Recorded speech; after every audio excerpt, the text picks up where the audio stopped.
All right, let's just jump right in. So, picture this. You're staring at a really tough coding problem, maybe a LeetCode challenge, and you are just stuck.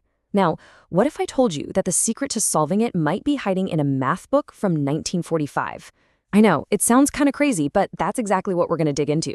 Can a classic book that's almost 80 years old really make us better at modern coding? And really, this is the big question, isn't it? This comes straight from a conversation between programmers trying to figure this out. Is this book a timeless guide for your brain, or is it just, a relic from a time before computers even existed?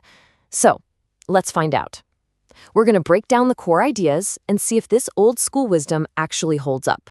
Oh man, we have all been here. You know that feeling, right? You're just staring at the screen, hitting a total wall. You read the problem once, you read it again, and nothing. Your mind is just blank. It's not that you don't know enough, it's that you don't have a process. You're missing a map. And that's the exact feeling this 80-year-old guide claims it can fix. So who wrote this guide? Well, we're talking about a book called How to Solve It by a Hungarian mathematician named George Pólya.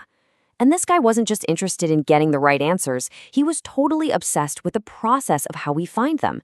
He believed problem solving was a skill that anyone, and I mean anyone, could learn. And get this, the staying power of his work is just incredible. It was published way back in 1945, and it has never gone out of print. It's sold over 1 million copies, been translated into 17 different languages. I mean, clearly, Polya tapped into something really fundamental. So what's the secret sauce? What's this big method? Well, it's actually deceptively simple. Polya took the whole messy art of problem solving and boiled it down to a clear 4-step framework. It's not a strict set of rules. Think of it more like a mental blueprint, a guide for your thoughts. And here they are. 1. Understand the problem. 2. Devise a plan. 3. Carry out the plan. And 4. Look back. I know, it sounds super obvious, but the real magic, and the part that most of us, let's be honest, just skip, is how you actually do each of these steps. So let's break them down. Okay, step 1, understand the problem. This is without a doubt the most important step, and it's the one we're all guilty of rushing through. Before you even think about a solution, Polya says you have to stop and ask yourself some simple questions. Can I explain this problem to somebody else just using my own words? What am I actually trying to do here? Can I draw a picture of it? It's all about slowing down now so you can speed up later.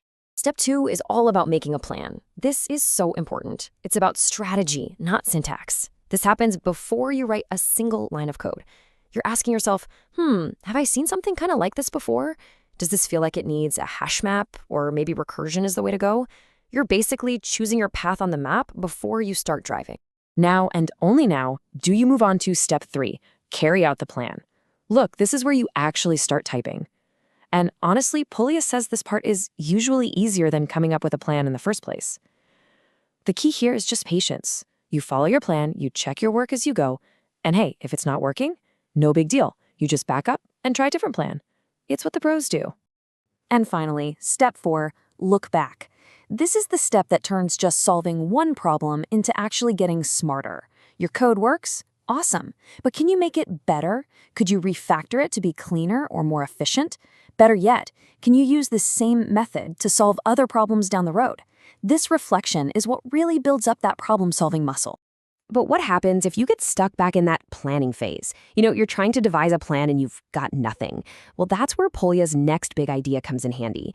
He created what he called a dictionary of heuristics.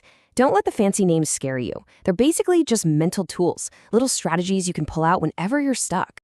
And you can immediately see how useful these are for coding, right? If you're stuck on some monster of an algorithm, why not try solving a much simpler version first?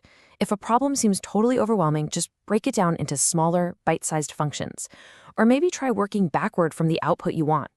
These aren't just abstract ideas, they are your get-out-of-jail-free cards for when you're stuck.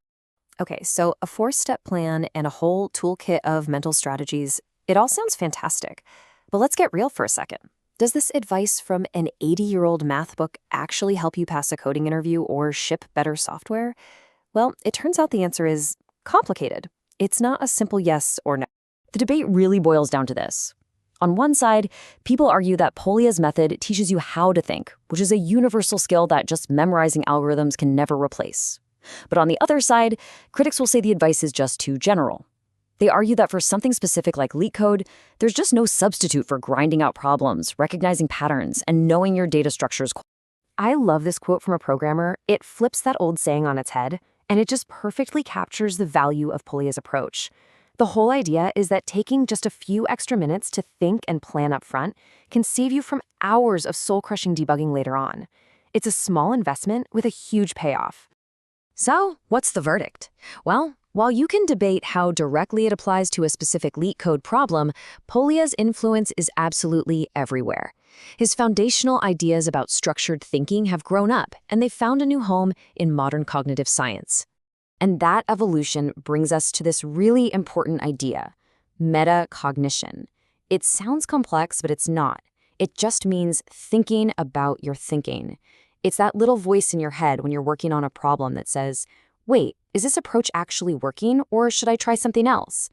That self-awareness, that's metacognition, and it's a direct descendant of Polya's look-back step. In fact, modern research shows that these metacognitive skills, this ability to have command and control over your own thought process, are what separate expert problem solvers from novices. We've even seen books with titles like How to Solve It by Computer that are directly inspired by Polya. So yeah, the tools have changed, but the core lesson is exactly the same. A structured way of thinking will always beat just memorizing a bunch of answers. So in the end, maybe this 80-year-old book doesn't give you the specific line of code you need for your next project, but it might give you something way more valuable, a framework for figuring it out yourself. It teaches you what questions to ask. So I'll leave you with this. The next time you're stuck on a tough problem, what new question are you going to ask yourself before you even think about touching that keyboard?